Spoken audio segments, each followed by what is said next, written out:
This is the inescapable interrogation that you and I will experience before the King Allah Jalla Jalaluhu in His court. And as for the questions of this exam, and from these questions I will share with you 10. As for the first of these questions that you and I are to expect, there is going to be a question about our salah, our prayer. There's going to be an interrogation in agonizingly excruciating detail about every element of the salah, the standing, the quality of the bowing, the duration of the prostration, the quality of your wudu, the time of your prayer, how you covered yourself, the prayers of the past that you may have missed, the prayers you did not repent from missing. There is going to be a question about it all. And we have been warned. And that is why our beloved sallallahu alayhi wasallam said in the hadith which Abu Hurairah narrates and is documented by At-Tirmidhi in his Jami'. He alayhi salatu wasalam said, "Inna awwala ma yuhasabu bihi al-'abdu yawm al-qiyamati min 'amalihi salatuh." The very first action that man will be asked about in front of Allah, all of his deeds, is the salah, the prayer. He said, فَإِن صَلَحَتْ فَقَدْ أَفْلَحَ وَأَنْجَحَ. If the prayer is complete, this person would have prospered and would have succeeded. وَإِن فَسَدَتْ فَقَدْ خَابَ وَخَسِرَ. If, however, the prayer is deficient, then he is in ruins and this person had failed. He said, فَإِنِ انْتَقَصَ مِنْ فَرِيضَتِهِ شَيْءٍ قال الرب انظروا هل لعبدي من تطوع فيكمل من تقص به من الفريضة. And if the prayer is deficient in any way, before this person is punished, Allah will say to the angels, look, does he have any other extra prayers that we may use to patch up the obligatory one? He says, ثم تكون سائر أعماله على هذا. He said, the rest of your deeds will be assessed in the exact same manner. So when it comes to charity, zakah will be looked at, the obligatory one. If it is lacking, Allah Almighty will tell the angels, look into the voluntary sadaqah. Fasting, siyam of Ramadan will be looked at, the obligation. If it is lacking, the other extra fasts of Mondays and Thursdays, etc. will be looked at. And the rest of our deeds will be assessed in the same way. That is question number one. As for question number two that you and I are to expect, there is going to be a question about an-na'im, the delights.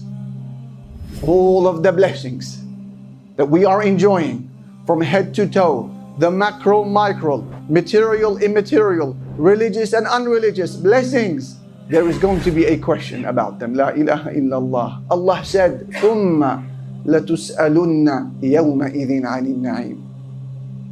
Then you are going to be asked on that day about the delights.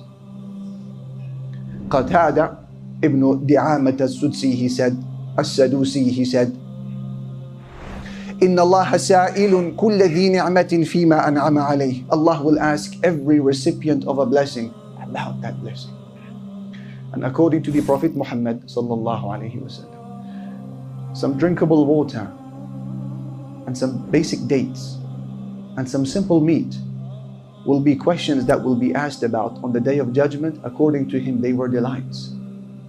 They knocked on the door of an Ansari companion who hosted them. He offered them water and then some basic dates.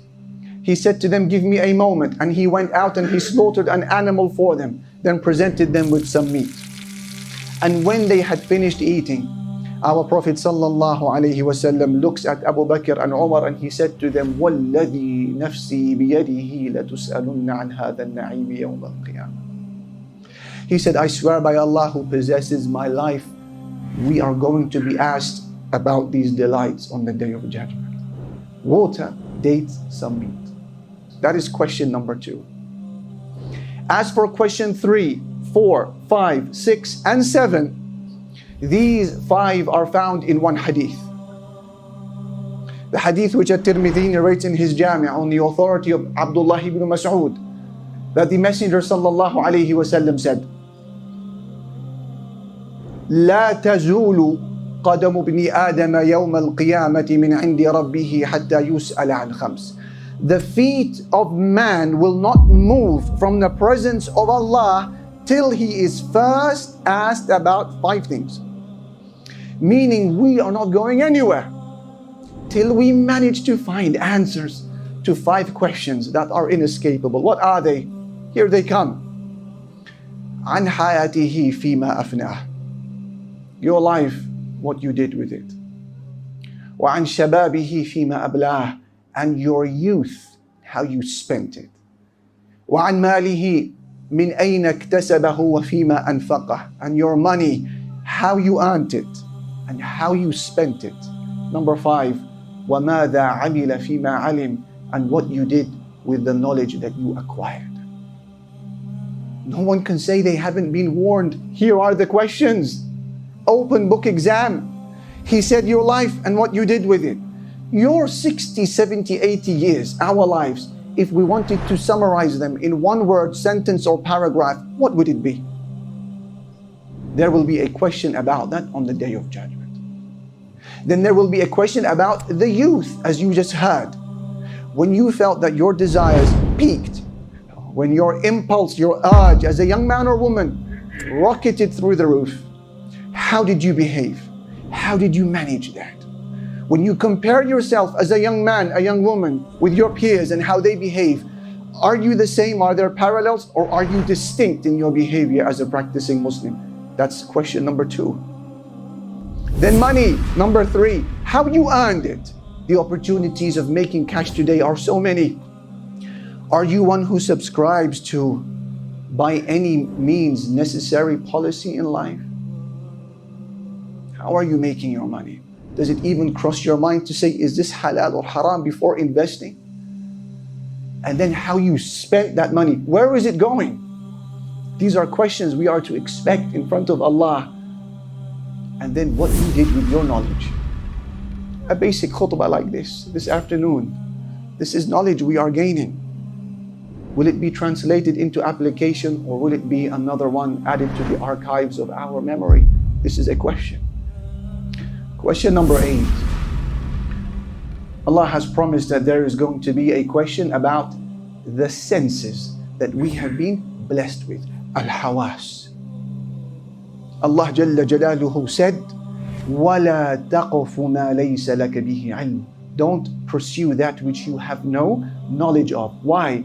إِنَّ السَّمْعَ وَالْبَصَرَ وَالْفُؤَادَ كُلُّ أُولَٰئِكَ كَانَ عَنْهُ مَسْئُولًا. Because indeed the hearing and the seeing and your heart, all of these matters shall be questioned, Allah Almighty said. So one who is afraid of the prospect of being asked of his limbs and senses will lower his gaze when haram presents itself in front of him, and will cover his or her ears when haram presents itself to him, and will protect their heart. When doubts about their religion come in, they will learn and ask the people of knowledge, and they will protect their hearts from the prohibited attachments. That is question number 8. As for question number 9, there is going to be a question about how you and I behaved when we saw evil unfold in front of us. La ilaha illallah, may Allah forgive us. And this is a frightening one indeed. When you saw something prohibited happening in front of you, what was your knee-jerk reaction? Was it live and let live? Was it each to their own? Was it don't go around judging people, to the rest of these meaningless statements? Or were you a person who was concerned about the welfare of your friends, your family, your colleagues, your society? You tried to give advice wherever appropriate and possible. And should you be unable to advise, did you stay there enjoying yourself with them, or did you vacate the scene as Allah Almighty wants from us when unable to speak or do something about it? And that is why in a terrifying hadith which Ahmad narrates in his Musnad on the authority of Abu Sa'id al-Khudri, our beloved sallallahu alayhi wa sallam said, إِنَّ اللَّهَ لَا يَسْأَلُ الْعَبْدَ يَوْمَ الْقِيَامَةِ حَتَّى يَسْأَلُهُ مَا مَنَعَكَ إِذْ رَأَيْتَ الْمُنْكَرَ أَن تُنْكِرَهُ. Allah will ask a person on the day of judgment with so much detail till Allah will ask man, why did you not prohibit the evil when you saw it happening in front of you? So when sat with friends, when sat with colleagues, and when sat with families, we have an obligation, if haram is happening, to change it. If you are unable to speak out against it, minimally vacate the scene and ask Allah Almighty for tawfiq and help. That is question number 9. As for the final question that I wanted to share with you this afternoon, there is going to be a question about our actions at large. Allah Jalla Jalaluhu said, فَوَرَبِّكَ لَنَسْأَلَنَّهُمْ أَجْمَعِينَ عَمَّا كَانُوا يَعْمَلُونَ. By your Lord, O Muhammad sallallahu alayhi wa sallam, we are going to ask them all about what they used to do. And some of the last words which our Prophet Muhammad sallallahu alayhi wa sallam communicated to the Muslims in the farewell pilgrimage, he said to them not long before he died, he said, وَإِنَّكُمْ سَتَلْقَوْنَ رَبَّكُمْ. You're going to meet your Lord. فَسَيَسْأَلُكُمْ عَنْ أَعْمَالِكُمْ. And he's going to ask you about what you used to do. We are still in a deep state of a coma, and we are truly not appreciating the enormity of what is coming our way. Why? Because failing an exam today is to do a retake tomorrow. Failing the exam in front of Allah is to fail in our eternity. قُلْ إِنَّ الْخَاسِرِينَ الَّذِينَ خَسِرُوا أَنفُسَهُمْ وَأَهْلِيهِمْ يَوْمَ الْقِيَامَةِ. Allah said the true loss is when a person loses himself and his family on the day of judgment. أَلَا ذَلِكَ هُوَ الْخُسْرَانُ الْمُبِينُ. That indeed is the manifest loss. We ask Allah to protect us from this outcome and to inspire us with aid and tawfiq to prepare well in advance of our meeting with our honorable Lord subhanahu wa ta'ala. Have you checked out the One Islam TV app yet? Well, if you haven't, here is some feedback from those who have. Absolutely worth it, and an excellent service to provide with so many videos to choose from, and all ad-free. It's awesome that I can watch while working, listen to good lectures, and discuss with fellow Muslims all in one place, without ads. I got tired of YouTube. This app has changed my life. This app is perfect. So many videos to choose from on all topics. May Allah reward those who made this app.